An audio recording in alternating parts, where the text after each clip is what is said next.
Métro, boulot, gynéco. Le micro des gynécos, les podcasts de la GOF. Bonjour à toutes et à tous et bienvenue sur la chaîne podcast de la GOF, l'association des gynécologues obstétriciens en formation. Nous recevons aujourd'hui Jacqueline Izard, gynécologue obstétricien à l'hôpital de la Pitié-Salpêtrière à Paris et professeur de gynécologie obstétrique à l'université de la Sorbonne. Il est notamment l'ancien président de l'EPCOG et c'est à ce titre que nous l'avons convié pour nous parler des organisations de gynécologues en Europe. Bonjour professeur Izard, bonjour Jacqueline Izard, on est ravis de te recevoir à nouveau pour un épisode du micro des gynécos. Aujourd'hui, on souhaitait discuter de la gynécologie obstétrique au niveau européen et mondial, en particulier l'EPCOG. Tu es le président immédiatement sortant. Est-ce que tu peux nous expliquer un petit peu comment fonctionne et s'articule l'EPCOG au niveau européen ? Oui, bonjour à tous. Merci encore une fois pour cette invitation.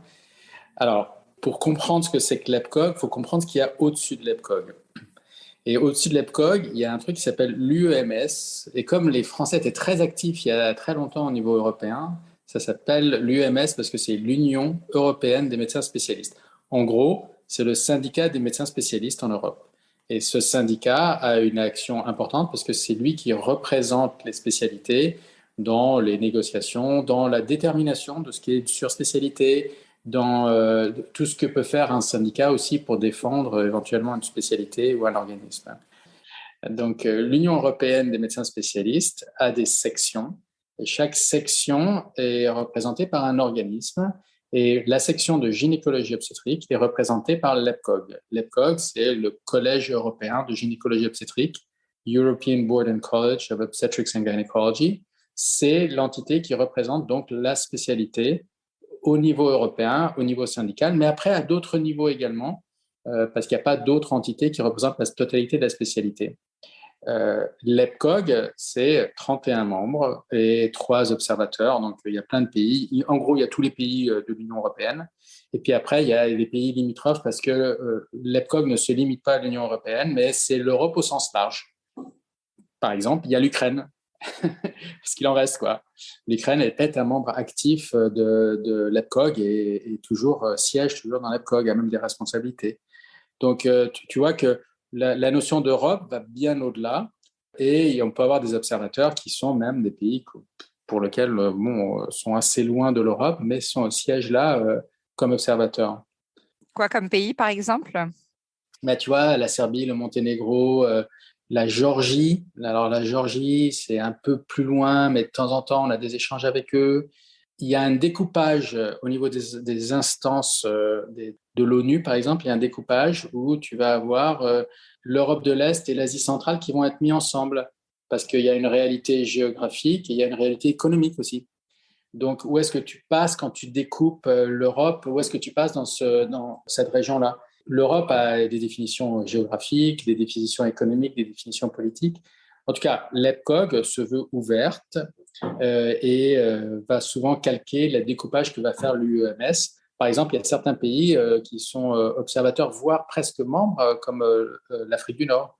Les relations avec l'Afrique du Nord sont très proches avec l'Europe, parfois plus proches que certains pays très à l'Est, tu vois. Donc, c'est l'occasion de discuter, c'est l'occasion d'échanger, de voir aussi, de travailler ensemble sur comment on va former. Parce qu'une grande activité de l'EPCOG, c'est la formation.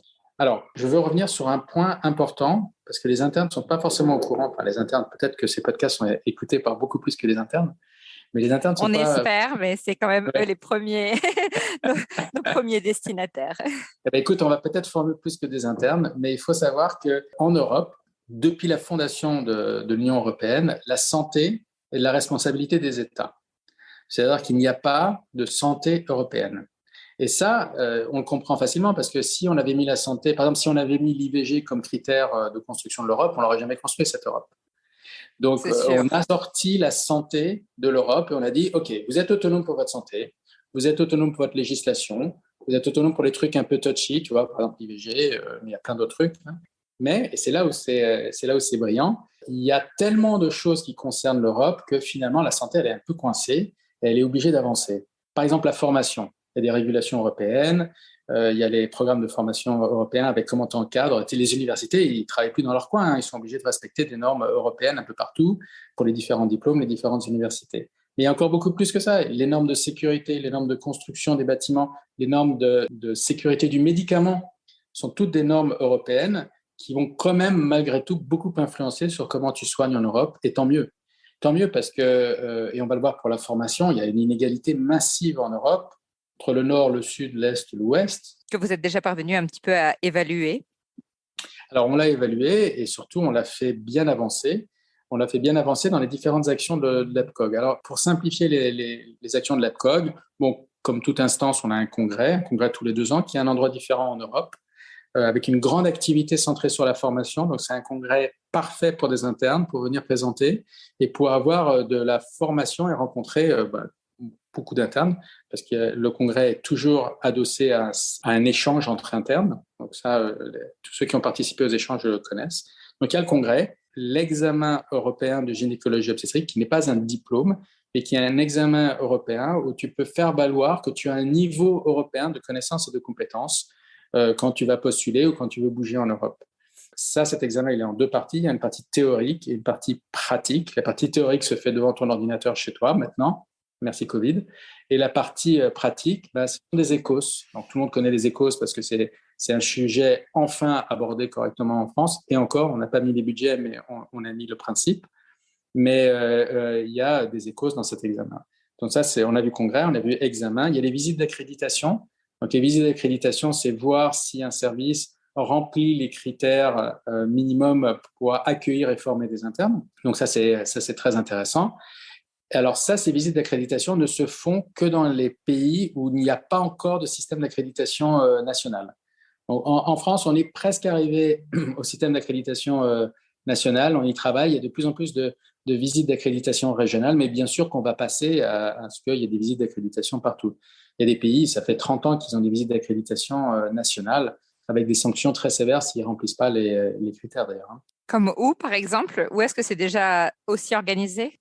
C'est simple, c'est tout le Nord, c'est-à-dire la Scandinavie, les Pays-Bas et la Grande-Bretagne. Tu vois, ça, c'est des pays qui sont des pays exemplaires. D'ailleurs, quand on veut arriver avec une idée, quand on veut avancer, on se tourne toujours vers ces pays pour s'inspirer parce qu'ils ont 30 ans d'avance, facile. Tu vois. Et alors, comme on ne parle pas aucune des langues scandinaves ou le néerlandais, on se tourne vers l'Angleterre, le Royal College of Obstetrics and Gynecology, puisqu'on lit l'anglais. Et donc, on va s'inspirer d'eux, mais il faut savoir que les Norvégiens, par exemple, ont des documents très anciens et très bien faits. Les Danois aussi, les Suédois. Les Pays-Bas aussi ont une très, très longue histoire de régulation de la formation des internes. D'ailleurs, les Pays-Bas sont peut-être en ce moment le pays le plus avancé dans ce domaine. Et puis, finalement, PACT. Donc, PACT, c'est le curriculum européen. Donc, c'est le cahier des charges pour former un interne en Europe. Donc, PACT, ça a été un gros budget. Ça a été un budget européen, d'ailleurs. Ça a été financé par le projet Erasmus+. Donc, on a eu beaucoup d'argent pour monter PACT. Et PACT, on a mis autour de la table, alors virtuellement, parce que ça s'est fait par des processus Delphi, on a mis autour de la table plein de professionnels et on a mis des patients. On a mis d'autres spécialités aussi. On a mis des gens avec qui on travaille professionnellement au quotidien. Et on a fait tourner plein de choses pour déterminer quel doit être le dénominateur commun minimum pour former un interne en Europe. Que doit savoir faire un interne à la fin de son parcours, avec ce qu'il est obligé de savoir et puis après des options. Par exemple, pour comprendre la salle de naissance, il n'y a pas d'option.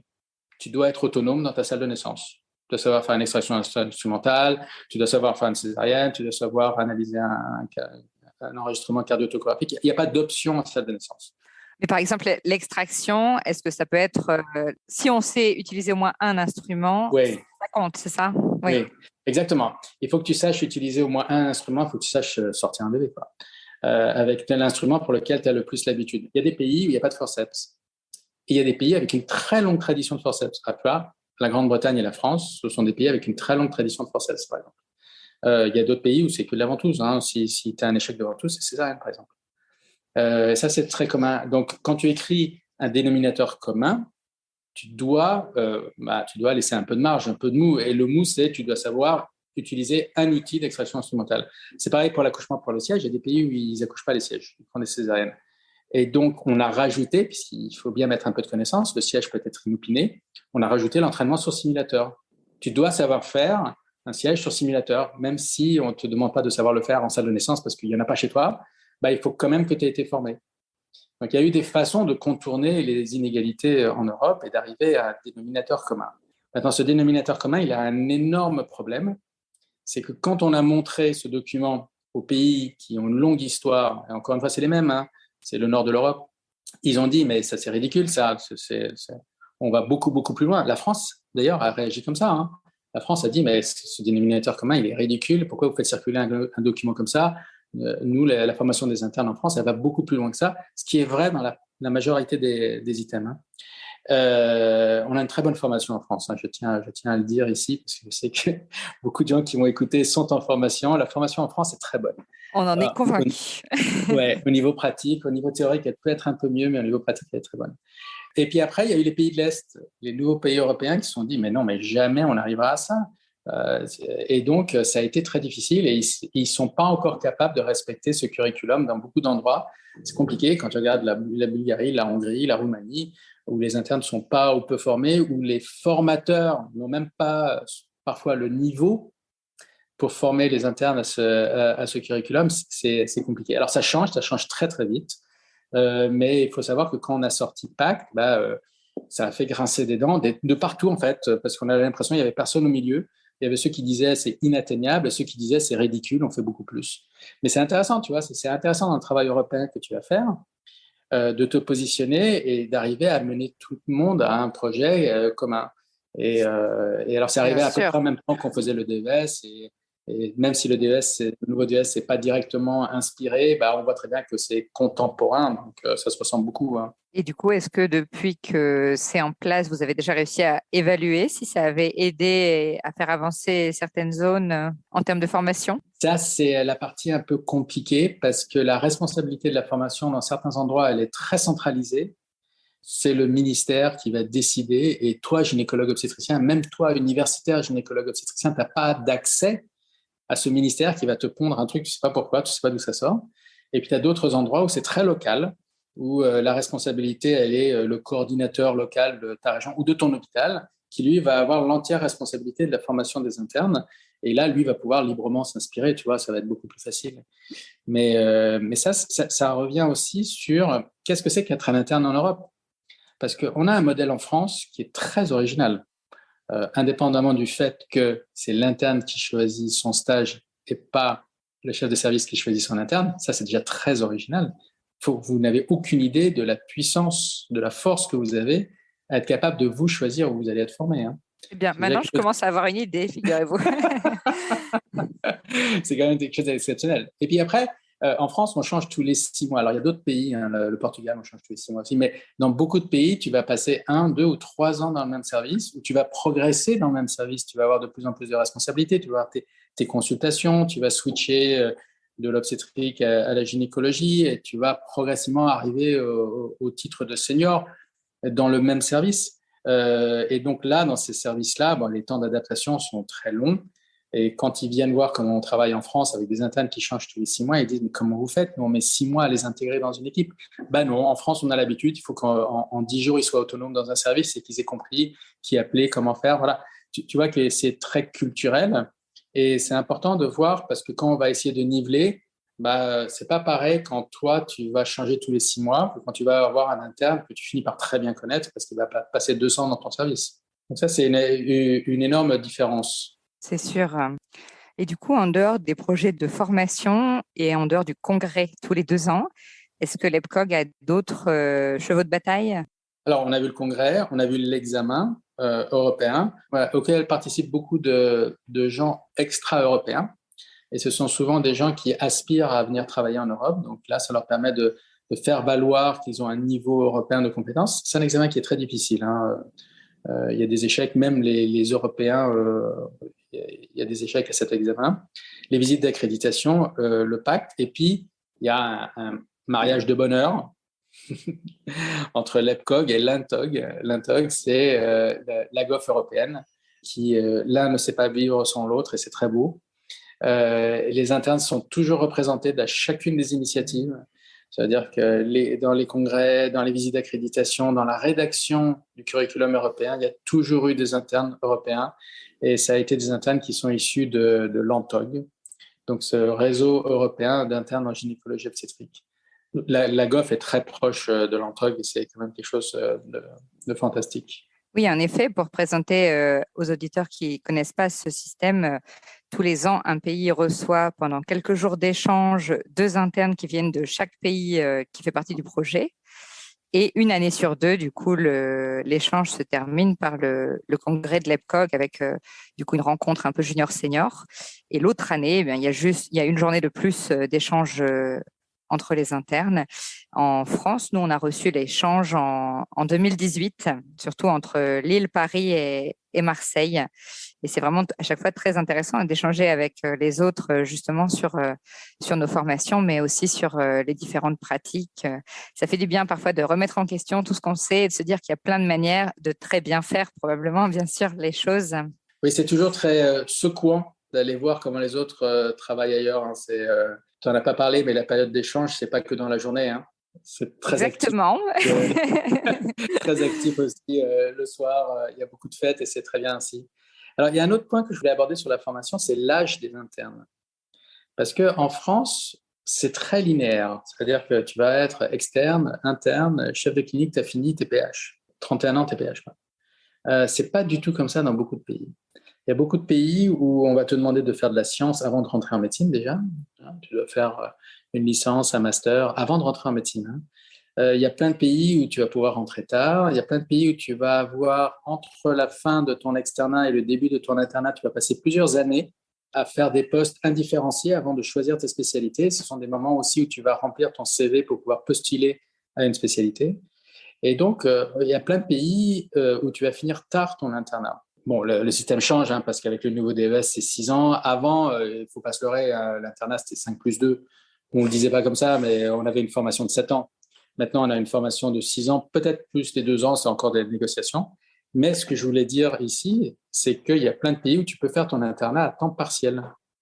Et comme on a une spécialité qui s'est énormément féminisée, il y a plein de femmes internes qui vont faire leur internat en 6, 7, 8, 10 ans, parce qu'elles le font à temps partiel en même temps qu'elles font leur famille, en même temps qu'elles font d'autres choses.